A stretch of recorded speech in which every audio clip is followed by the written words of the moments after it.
Then we also have what we call the Three Stooges. Okay. Now, the Three Stooges, they would have a slap up against the head, or like, you know, on NCIS, they would...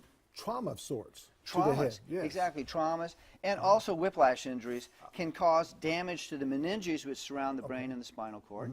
And even something like this, I'm just going to, like that, is bottle of water. A bottle of water hitting the ground like that is like a 15-mile-an-hour impact of a car, and that can damage the brain. So the bottle of water represents the water inside is the brain, and the outside envelope is the skull and the meninges.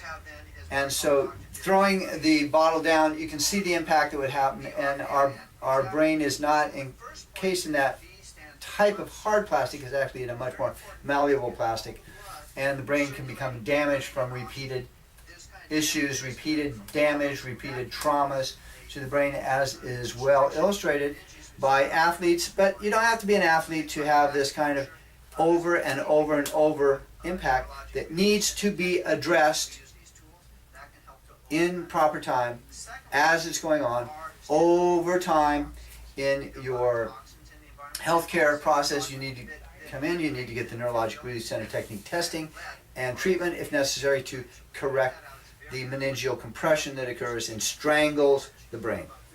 So what we also have then is what I call Dr. J's brain formula. B-R-A-I-N. B-R-A-I-N, okay. Exactly. And so the first point is B stands for blood circulation. It's very important for us to get all the blood circulating to the brain and oxygen. There's kind of damages from traumas that can cause a constriction in the meninges which surround the brain and the spinal cord. So things like acupuncture, there's a technique we do called neurologic relief center technique, which we use these tools. That can help to open that up.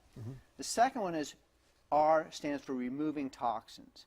There are a lot of toxins in the environment, and also we were talking that mercury in fillings and lead are also damaging to the brain. So clearing that out is very important to help to reduce the chances of dementia.